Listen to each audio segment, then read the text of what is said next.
November 1969, a beloved nun walks out for an errand and vanishes. 2 months later, she's found in a landfill. No robbery, no arrest.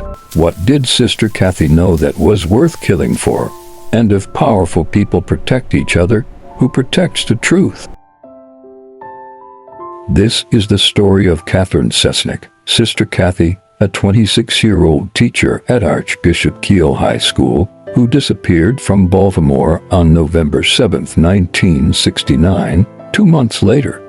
On January 3, 1970, hunters discovered her badly injured and partially buried body near a dump in Lansdowne.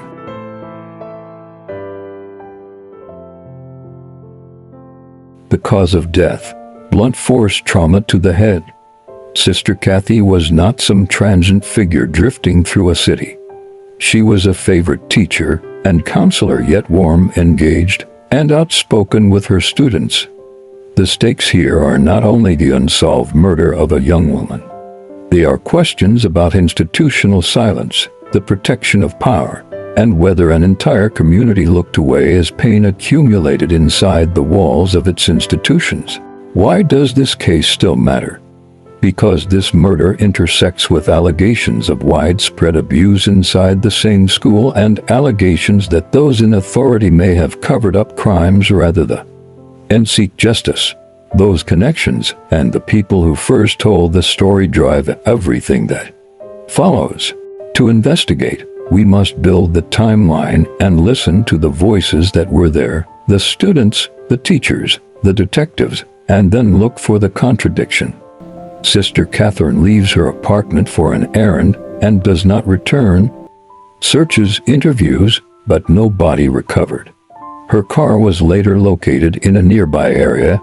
Its condition and placement raised questions, but yielded no immediate answers.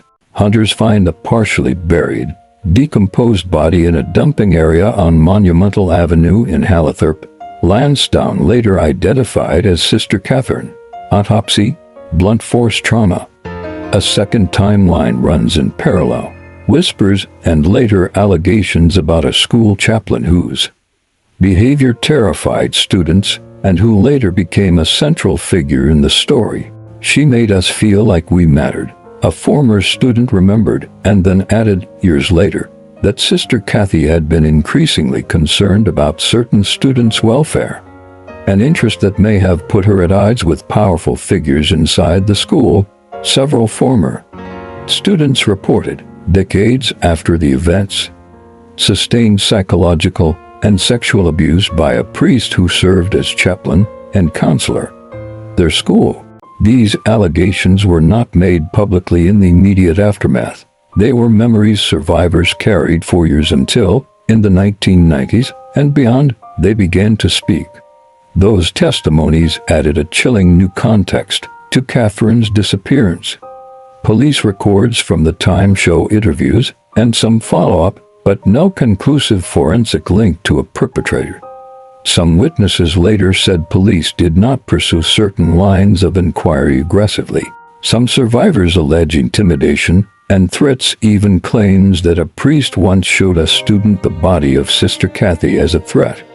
That allegation, explosive and disturbing, is an accusation rooted in memory and trauma. It cannot stand as proof in a court without corroboration.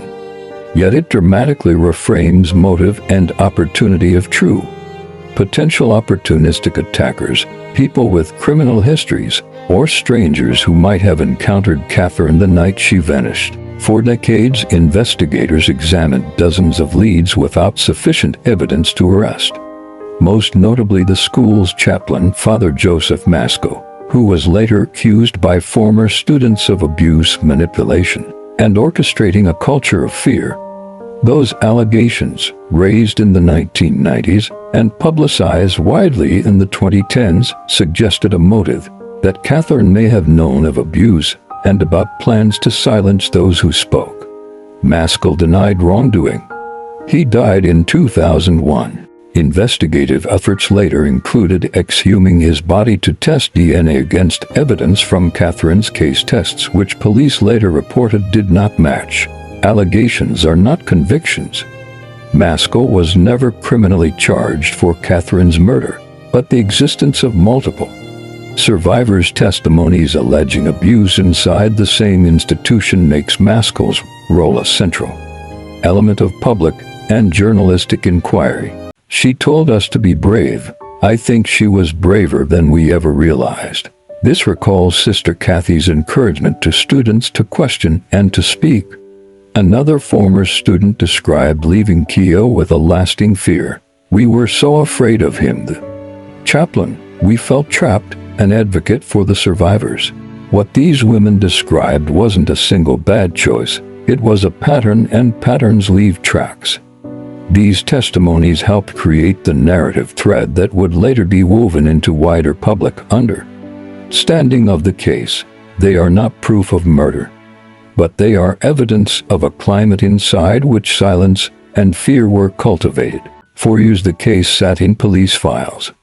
Then, in 2017, the world watched a documentary that returned attention to Sister Cathy's murder and the survivors' allegations. The film amplified the stories, and attention became leverage.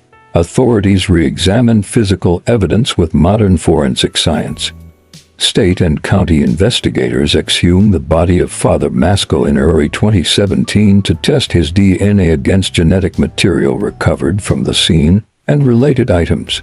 That DNA, according to police announcements, did not match the DNA evidence from the crime scenes tied to Sister Cathy. Police publicly stated the exhumed DNA did not produce a match to the samples being tested. Why is this a twist? Because Maskell had, for many, been the figure on which suspicion coalesced.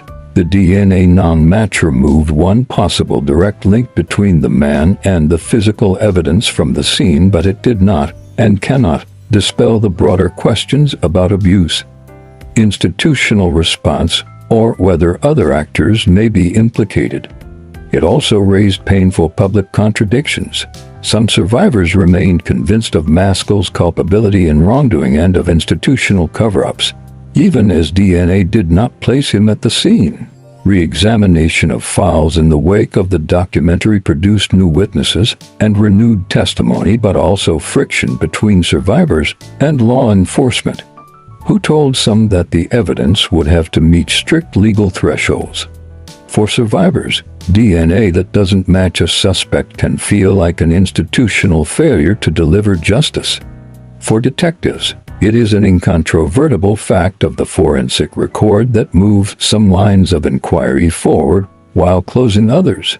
Beyond the direct forensic work, a parallel legal process unfolded: civil litigation. Former students filed suits alleging abuse and institutional negligence. Those suits produced internal documents, reassignment records, and communication that at times contradicted public statements and revealed patterns of response that survivors argued amounted to cover-ups. Civil cases are not criminal trials, but they do compel disclosure. For many survivors, civil litigation provided a forum to be heard and to force institutions to produce records that might otherwise remain concealed. This disclosure revealed patterns that to survivors and researchers suggested an institutional preference for secrecy and reputation management over transparent accountability. When institutions choose secrecy, histories of harm can accumulate and victims can be left without recourse.